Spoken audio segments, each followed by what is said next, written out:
सवाल ये कि जब ये प्रवासी मजदूर जो जा रहे हैं ये अपने घर जब पहुंच जाएंगे तब ये पीडीएस से राशन ले सकेंगे या फिर मनरेगा पे काम कर सकेंगे। लेकिन हम अब आप लोगों ने भले ही ट्रेन चलाई है, कई जगह बसें भी चलाई गई हैं, लेकिन अभी भी हजारों मजदूर जो है वो रास्ते में हैं। तो इनको अभी तात्कालिक जो आप लोग अनाउंस करें इसका फायदा कैसे मिलेगा? कांग्रेस तो यहाँ तक कह रही है कि अगर केंद्र सरकार इन मजदूरों को घर तक नहीं पहुँचा सकती है तो हमें वो बसें चलाने की अनुमति दे, हम इनको घर तक पहुँचाएंगे। मैं एक मिनट मैं विस्तार से ये बात बोलना चाह रही हूं, अलग नहीं। प्रधानमंत्री जी पहले बात बोले कि स्टेट जहां हो आप वहां रहिए, और हम we have been giving all kinds of assistance as much as possible, not really ideally कितना हो सका, कितना संभव वो उतना करते आ रहे हैं। और ये भी अरेंजमेंट किया गया था कि स्टेट्स में जहां है वो उनको उधर खाना और रहने का कुछ व्यवस्था हो। उसमें गुरुद्वारे, चैरिटेबल ऑर्गेनाइजेशन सब भी शामिल हुए। Then came a time when the centre and the state spoke to each other and said ठीक है, अभी माइग्रेंट्स को उनके अपने घर तक जाना है तो हम ट्रेन का सुविधा करेंगे। स्टेट्स बहुत सारे कोऑपरेट कर रहे हैं, सब कोऑपरेट करने के लिए कोशिश कर रहे हैं। अगर माइग्रेंट्स को ट्रेन्स में बिठा करके सिस्टमैटिक तरीके से, और जहां तक मेरा ज्ञान है रेलवेज ने ये इतने तक बोला है कि 1500 ट्रेन्स आर रेडी। आप एक जगह बोलो, वहां 3 घंटे के तुरंत बाद हम ट्रेन्स भेज देंगे।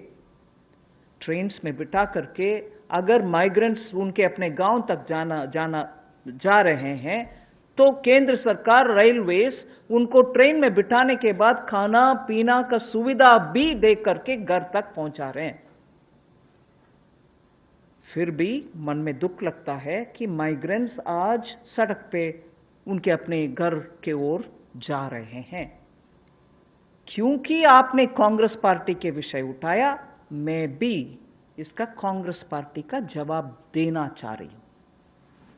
क्यों उनके अपने अपने राज्य सरकार जहां भी है और ट्रेन मंगवाएं और माइग्रेंट्स को उसमें बिठाएं और माइग्रेंट्स को इतने सुविधा के साथ, सुविधा काफी नहीं है फिर भी सुविधा के साथ उनके घर तक पहुंचाने के लिए उनके अपने राज्य को, जहां कांग्रेस के सरकार हो या जहां उनके स्नेह पार्टीज हैं, अलायंस पार्टीज हैं, उनके पास बात करके उनके साथ कोऑपरेट करके और ट्रेन मंगवाएं और माइग्रेंट्स को ट्रेन में बिठा करके उनके अपने घर भेजें।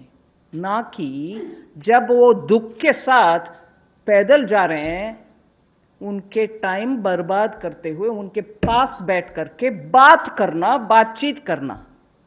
उससे बेहतर होगा उनके साथ पैदल जाकर के उनके बच्चे को, उनके सूटकेस को साथ कैरी करके बात करते चलते। दुख के साथ कह रही हूं इस बात को, आराम से बोल सकते हैं। उनके अपने स्टेट्स को क्यों नहीं बोलता है कांग्रेस पार्टी?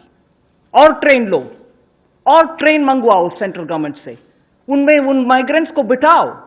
ना कि क्योंकि कांग्रेस पार्टी बोलते हैं ये ड्रामाबाज हर दिन। मैं अभी उन्हीं के शब्दों को उपयोग करना चाहती हूं। ड्रामाबाज है। कल जो हुआ माइग्रेंट को उनके रास्ते पे चलते हुए बगल में बैठ करके बातचीत करने का, वो समय है क्या? वो ड्रामाबाज नहीं है क्या? मैं ऑपोजिशन पार्टी को हाथ जोड़ करके विनम्रता से कहना चाह रही हूं, माइग्रेंट्स का विषय में हम सब साथ होकर के काम करना है। दुख लग रहा है, दुख हो रही है, पूरे देश में दुख के साथ लोग बात कर रहे हैं क्या हालात हो गया है हमारे माइग्रेंट्स को। इतने सारे स्टेट्स के साथ कोऑपरेट करते हुए स्टेप्स जब हम ले रहे हैं, ये क्या तरीका है? जैसे कि उनके राज्य में माइग्रेंट्स का पूरे सुविधा हो रही है, बाकी सब में नहीं हो रही। ये क्या है पॉलिटिक्स बनाना? हाथ जोड़ करके मैं कांग्रेस पार्टी के अध्यक्षा सोनिया गांधी जी से मांग रही हूं, let us speak responsibly, let us deal with our migrants more responsibly. I am sorry,